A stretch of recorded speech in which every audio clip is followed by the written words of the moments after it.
Hello, I'm Paul Evans, and welcome to Airing Pain, a programme brought to you by Pain Concern, the UK charity that provides information and support for those of us who live with pain. This edition is made possible by Pain Concern supporters and friends, and more information on fundraising efforts is available on our Just Giving page at painconcern.org.uk. The initial beginning was scary, and there was nobody that you could turn around to talk about it. I meet people who are far worse off than me. I only have one chronic condition. Many of the people in the group have more than one. Some of them have several, and they have to manage those as well. And they're prepared to come to meetings, and they're prepared to try and do research to help other people in the future. You treat the specific condition by finding treatment for the condition, but the associated pain, frustration, anger, disappointment, fear and all the rest of it which are associated with long-term illness, they're common regardless what the illness is, they're common ground across the board. The first doctor you get, he can either break you or make you. He didn't see me as a person, he saw me as a brain, and that angered me. Now, the importance of the patient's experience and input into the mapping of health management and policy is something we've dealt with on previous editions of Airing Pain. But in today's programme, I want to look at how that same experience of people with chronic conditions can be used to influence research into health and social care. Success is an acronym for service users with chronic conditions encouraging sensible solutions. And they're a group of patients, carers and former patients who all have experience of chronic conditions. So earlier this year I went along to one of their meetings at Swansea University. The first person I spoke to was Angela Evans. She's a research officer at the university. They don't want to be involved in research as the subjects of research. They don't want to give data. They want to shape the way that research is taking place. They want to shape the research agenda, so decide what sort of questions are asked, and they want to decide how those questions are asked, and then try and help run the research with the very long-term aim that it makes a difference to services. They themselves probably won't benefit, they all recognise that, but they all want to make some contribution using their lived experience, make some contribution towards improvement of services in the future. Success stands for service users with chronic conditions enabling sensible solutions. Good name, because it does what it says on the tin, doesn't it? So how did it come about? In 2007, the Welsh Government launched a new policy to improve the management of chronic conditions. They commissioned Swansea University to evaluate that policy. Is it going to work? Has it worked? That's the questions we've been trying to answer for a couple of years. When we started planning that research, we made an explicit decision to include service users in that because we felt it would make the research better. It would help us ask better questions and try and answer them in a more effective way. So I was given the task, because of my interest, in pulling together a pool of people who could take part in the research. We were researching a whole programme of research. This wasn't an opportunity for two people to come along and sit on one research study. I needed a process that would enable people to be involved in several research studies, a whole programme of research. So I pulled together a pool of people and they chose the process for them being involved. If you give people a say in how things happen, you're more likely to get an effective process. So they set up this organisation which has become Success. And they've decided how it runs, they've decided the key principles. And their key principles like, if we're involved, then we get involved because we think the research will be better. Can we resume? Now, it's just on 1:30. Okay. Right, just before we start, Angela, you are recording this, aren't you? You mentioned the chronic conditions management policy. Yeah. What was that? It's a very innovative policy. It's the Welsh Government's response to the problem that exists in health services across Europe. Increasing numbers of people who have chronic conditions and need more and more support from health services. And how do you do that and maintain equitable and effective health services? And the Welsh Government's response was this chronic conditions policy. And it's trying to set up services which help people manage their chronic condition to stop it deteriorating and help people stop getting a chronic condition if they're at risk of it. One of the unusual things about it is that it's a policy for all chronic conditions, not just the main ones which people experience. And that's because they believe that there are common experiences that you have if you have a chronic condition. And the main focus of the policy is to move services out of secondary care and into the primary care sector or the community care, really to stop people needing to go into hospital. What happens a lot at the moment is that people have a chronic condition, it's not managed very well, condition flares up, they end up in hospital, they're stabilised, they're left to go home, they're sent home again, condition flares up, back into hospital. It's a revolving door syndrome.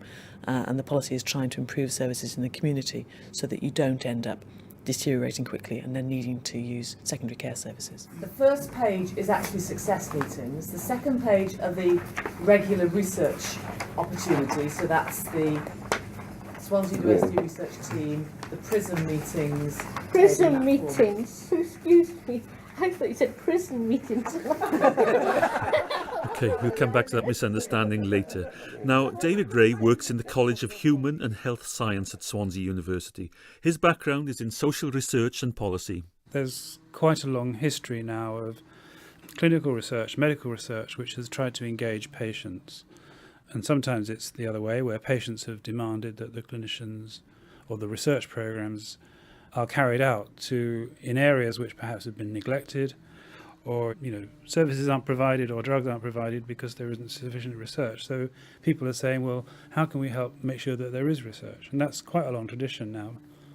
And there's a requirement now that anybody who gets funding to carry out medical research or social care research should involve patients in the process of designing the research, designing the research instruments, the method of data collection, and sometimes in the dissemination of the results. When a researcher now applies for funding to do research, if it's from the Medical Research Council or the National Institute for Health and Social Care, then they would have to answer a question about how they had involved service users or patients. Now, we're not talking about guinea pigs here, are we? No, they're involved in it as people with expertise of having had the condition. They're not there as we want to try out these drugs in a randomised controlled trial or something. They're there in terms of identifying what research needs to be done, taking part in the process of designing the research, taking part perhaps in applying for the funding to carry out the research, putting researchers in contact with patients like themselves who have the conditions that the researcher wants or the funding wants. So they're a participant in that sense. They're involved in the whole research process. They're not the object of the research process. Because, for example, in many conditions, a researcher might want to do something about a particular condition. Yeah. And the patients may come back to him and say, well, actually, you need to be looking at such and such. And it can also be about the way service is delivered. It's not just about the clinical aspects of treatment. Often it's about whether services are well connected to each other, whether they talk to each other, whether doctors talk to community-based doctors or social workers. It's about those communications and the fact that a person with a chronic condition has to negotiate their way through a range of different services, financial services as well as health and social care services. Stands for Predictive Risk Stratification Management. It's a tool that is going into GPs, will go to GP practices. Every single patient on the GP's practice list is given a score, and that score is carefully calculated. It pulls together 37 different pieces of information about every single patient, and it tells you the risk of being an emergency admission to hospital in the next 12 months. And the idea is to help all the health professionals in the practice to target their care to stop you going into hospital as an emergency admission. And we're evaluating how it actually works in practice. What difference does it make to GP's behaviour? How are patients actually feeling about the different care? Are they getting better care? Is it changing their experience of going into hospital? It's a fairly big, long-term study which is going on at the moment in Swansea. I'm Austin Toggill. I've been a member of the success team since its inception in 2008. Been diabetic for 50 plus years, type 1 diabetic. Multiplicity of other complications associated with diabetes. Although we don't actually directly influence policy, that's not part of our remit, we feel we're having some influence in the way things are being framed.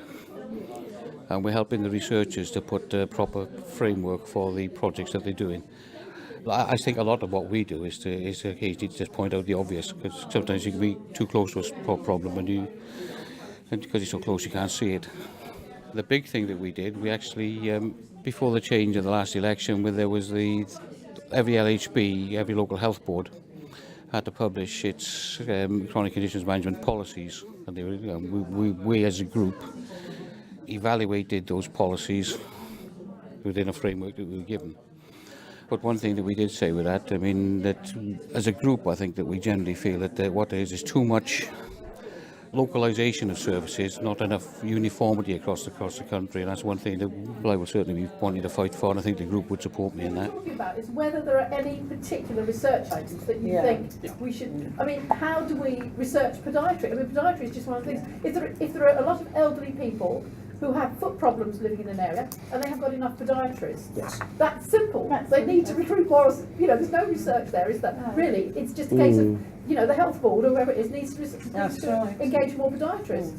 I mean, they don't come to Pembrokeshire. It's a lovely place to live, but surely podiatrists don't come there. I know. So I don't think they go very far at all. Jill, that wasn't the point. The point was that podiatrists, whereas they used to be called chiropodists and did everything, now will not cut toenails. I hate to keep raising the subject of toenails, but and it's a major problem, and there's a. My podiatrist cuts my toenails. I go on Thursday. I can understand that there is a problem. I don't understand where we're going. I mean, no, I don't think it concerns us. As a group, perhaps we could lobby. The local health boards to engage more podiatrists. That perfectly illustrated the point where the point was made by one member of the group that podiatrists no longer cut toenails. Well, I have a podiatry appointment on Thursday when I get back, and the main object of that will be to cut my toenails. So instantly there's a difference. I mean, I come from northwest Wales, so part of the Betsy Cadwallader Health Trust, and being a diabetic, it's obviously feet are a major issue with diabetics. So yes, they do my nails and they look after my feet generally for me, but then I can do that on a regular basis every 6 weeks or so. Every 6 to 8 weeks I got a podiatry appointment to go down and see it. One of my colleagues on the group who lives down in South Wales Valleys has real trouble getting to see a podiatrist, and that member is also diabetic. So there's no consistency of services. This is very much a postcode. Where you live determines what you get. Now, to a certain extent that will happen with things like COPD as a result of chronic obstructive pulmonary disease, as a result of things like pneumoconiosis and that sort of thing with the mining and the heavy industry. But we get silicosis up in North Wales from the quarrying industry, so there's a similarity there. Well, okay, you probably wouldn't get that in Aberystwyth, but there will still be people there with COPD. But that is a national policy, isn't it? I mean, why have a head injuries unit in Swansea and in Cardiff when you could have a massive one serving the whole of Wales with double the expertise? Well, the argument in that particular case is that South and Mid Wales are served by the South Wales Neurological Service, and North Wales is served by Liverpool and Merseyside, Manchester and Merseyside. So they don't perceive a need for it up there. But if those two decide to close their doors to North Wales patients, that would involve the North Wales patients, often ill and in great pain, having to travel by ambulance over very poor roads, probably a 6 or 7 hour journey, because you can't really put your foot down with somebody with head injuries. But the biggest problem you've got, obviously, with everything these days is cost. We can't have an acute hospital in every town. You can't have an acute unit in every town.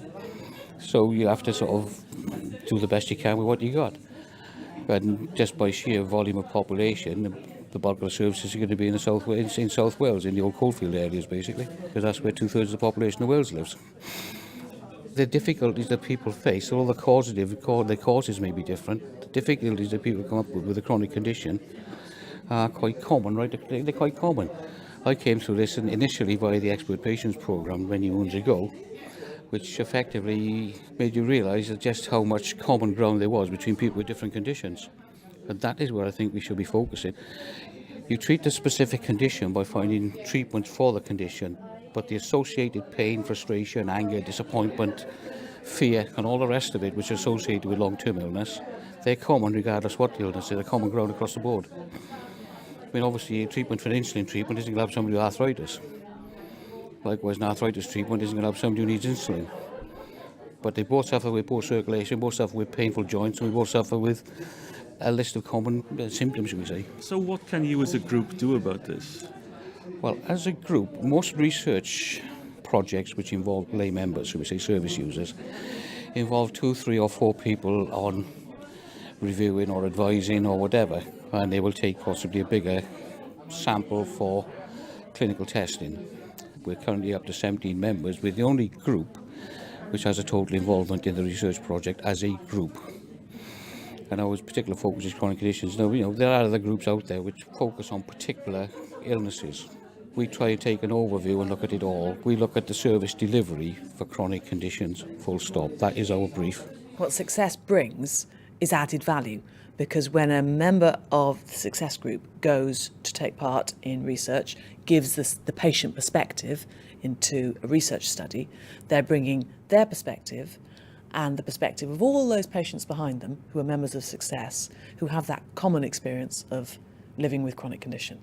And what success is doing is trying to contribute that expertise, because it is a real expertise, contribute that into developing and undertaking research. So that hopefully the research that you undertake is more relevant to patients and more appropriate to patients. And there's some evidence to say that maybe the message will be taken on board more readily than if the research doesn't involve patients. What struck me today is that they are their own bosses. It may be under the auspices of Swansea University, but it is their group, not your group, and I got a grilling for what I wanted to do today. Yes, they're very, very motivated people. Very motivated, very strong sense of their own identity, strong sense of what they have got to contribute. They will recognise that their experience of managing their chronic condition is very relevant, and while things may be obvious to them, they realise they're not obvious to people who don't have that personal experience, but they are very useful and very relevant if you're going to undertake research. Yes, they're a very motivated, dynamic and skilled group of people. I suppose their motivation and that sense of identity is partly because I gave it to them. When the group was set up, I always said very clearly from the beginning, you decide how we operate. Because I thought then, I believed then, and I still do, that if they take charge and they have that ownership, they're going to be more motivated and be more effective. Are these patients selected randomly? That was exactly the conversation. That was exactly the conversation we had. They're not selected I will keep randomly. quiet then. No, good question. They were selected Purposefully is the research term. Is it? Oh, right. Not randomly. You decide the types of people you want to interview, and then you pick for those criteria. Yes, So we yes, want I to know. interview people who are quite severely ill rather than not very ill. Yeah. Who are likely to have gone into hospital rather than not likely. My name is John Flea. I've been healthy until about 25, 27 years ago. I had an accident. I had a punch, but I hit my head on the floor. I can't remember how long after that initial concussion. I was walking from my house to my father's house and I was coming up the street. The only thing I can remember was like this lens in front of me closing down and the screen going off like a television. Next minute, I'm back in my own house with the key in the front door and the light just opens up and I'm looking at my arm like this, not recognising what's happening, and I was confused for about 5 to 10 minutes. Didn't know what day it was, nothing. Just panicking. So I went to the doctor and they diagnosed epilepsy because I had meningitis when I was a child. That was the initial scarring of the temporal lobe. This concussion of hitting the floor, that's on. Had kicked it off. Kicked it off. The initial beginning was scary and there was nobody that you could turn around to talk about it. The first doctor you get, he can either break you or make you. Just explain that to me. How could a doctor break you? My first neurologist I came across, okay, He didn't see me as a person, he saw me as a brain, and that angered me. The specialist nurse was more like a mother. I could talk to her, I could be open with her. Like everybody I've spoken to, they send you home and you learn things off internet, hearsay. Luckily the wife was working in a community-like thing, and there was a self-help group there for epilepsy. I went into it, and I went on to forums, and I thought that was the best thing that ever happened. And the expertisation programme, and you saw the perspective of everybody's condition. You couldn't believe how depression came into every condition, and by talking it out, you felt more at ease. And the best thing I've ever done is gone to a counsellor. And to be honest, yeah, after doing about 2 or 3 sessions, the only thing that person was doing, like you were doing now, listening to me. Why didn't you tape yourself, listen to it, and solve it? Because you had a shock that you had so much strength inside you. And don't look at it, that's you that's talking. Look at it as a person on the other side and feel it in a different way. And because of my memory, it's like this morning, going to my hotel, I had the swipe card to put into the door. And I've been carrying the wallet with 221 on it. I've been doing it for a day, okay? I felt stupid. The first thing I did was got my phone, put it into the notes, 221 on the notes, so that it could see it on the front of the phone when it came up. I don't have to look at the phone now because I can see the picture. So you're translating numbers into pictures? Pictures. And that's what happened with the memory class in Bazzackley in Liverpool with me. Say I want to go shopping tomorrow morning, put the bag in the front door. So when I come down, oh yeah. In the old days, it used to be tie a knot in your handkerchief. That's it. Because you'd have to remember what the knot was there for. But that's so obvious. Yes. If you're going to do something tomorrow that you remember now, make sure you see it first thing in the morning. But it's like in epilepsy, the side of the brain that's not been damaged, been scarred, is the recall to me. I can't store, I can't bring it back. But they were telling you, say it, read it, and look at it. So there's 3 sides of the brain that can store it. So if one is damaged, there's 2 bits again that can help you more. And by writing it, there's another thing again. Can we? I think we do need to move on. Maybe those of us who want to contribute at the end of the meeting.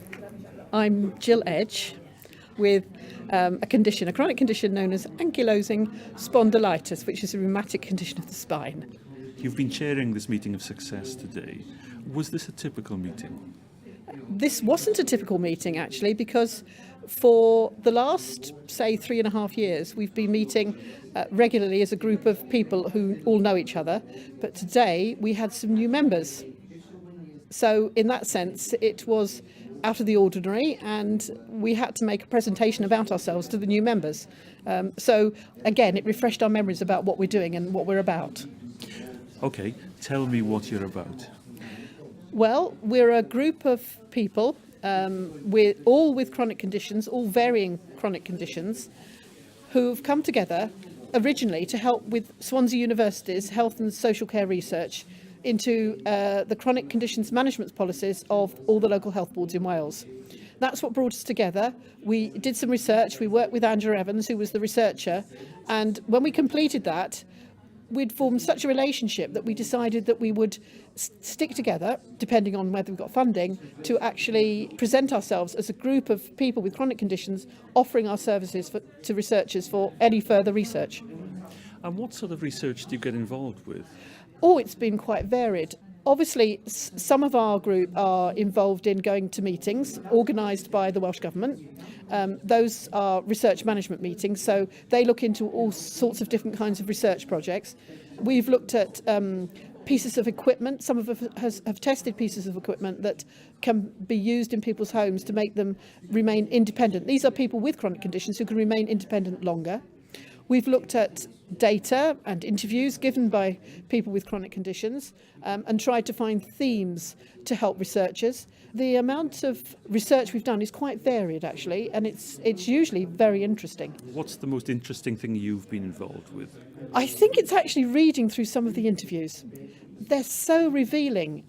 They vary so much. Some people are very upbeat about their condition and are going to not let it get them down and get through it, whatever. Then there are people who, it was very interesting, they'd been prescribed drugs and decided on their own that they couldn't tell their doctor they weren't going to take them and then had to go and confess it. And yeah, it's very, very interesting reading about other people's experiences of having chronic conditions, actually. How do you relate that to your own chronic condition? Well, in my case, I've had my chronic condition for a long time. I think my condition started when I was about 11. And I suppose in a way I've sort of grown with it.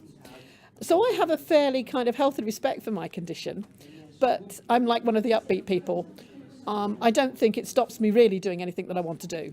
And, obviously I do believe that you have to, look after yourself. I think it's important to keep your mind active and do as much as you can, even if you have physical problems. So, yeah, I definitely put myself in the upbeat category. Firstly, that means that you're managing your condition well. The fact that people are downbeat about it, the reports you read, does that tell you something about how they're managed? Yes, obviously. It is much better if you can be positive about things. If you see the glass half empty, then it could be so easy to become depressed. So along with whatever chronic condition, if that isn't depression, you could get depressed as well. People tell me, oh, you're great, you do this, you do that. You live with what you've got and you get on with it. And, meetings like this, I meet people who are far worse off than me. I only have one chronic condition. Many of the people in the group have more than one. Some of them have several. And they have to manage those as well. And they're prepared to come to meetings and they're prepared to try and do research to help other people in the future. That was Jill Edge, who chaired the meeting of success that I attended, and thanks to all of them for letting me do so. Now, coming to the end of this edition of Airing Pain, I just want to remind you of our usual words of caution that whilst we believe the information and opinions on Airing Pain are accurate and sound and they're based on the best judgments available, you should always consult your health professional on any matter relating to your health and well-being. He or she is the only person who knows you and your circumstances and therefore the appropriate action to take on your behalf. Before John Flynn and Angela Evans bring this programme to a close, don't forget that you can download or obtain copies of all the previous editions of Airing Pain from Pain Concern's website, and that's at painconcern.org.uk. And from there you can also get the contact details to put a question to our panel of experts or just make a comment about the programme via our blog, message board, email, Facebook, Twitter or even pen and paper. I want to encourage researchers to include service users, not to see it as something which is threatening, not to see it as something which they have to do just to tick a box, not to see it as something which is a waste of time, but to come at it with an open mind and really experience the benefits of including service users in their research. Now, to me, I would think it's daft not to use them. It's not always an easy process. It can take longer because you're including more people in what you do. Service users don't always work at the same pace that you do. If they're not well, they can't. They're not used to that working environment. You will have different perspectives and you may disagree about things as well as agree. So it's not always easy, but the benefits are considerable. I would like to help others on the ground to give the feedback for them to go to the government to help out. Never mind where people come from. You still come across the pitfalls. They shouldn't be there. But I come across people coming to the information desk in hospitals, yeah. And I've had to shock how many people open up about epilepsy. And nobody comes to the groups. I wish they'd give children from infants about chronic conditions. They wouldn't be afraid of it, and that would cut cost by recognising the condition in the first place. So that's where you want to start from, the roots. Not now. We're too old. You want a freshman's eye, a child. I'm most proud of hearing researchers and members of health boards say how impressed they are when they are at a meeting at which a Success member is at, and how helpful the contributions that Success members have given has been to the research, how helpful it is to hear the patient perspective and to see a patient in the room and to have their focus put onto a patient so they don't forget them. I think that's what I'm most proud about.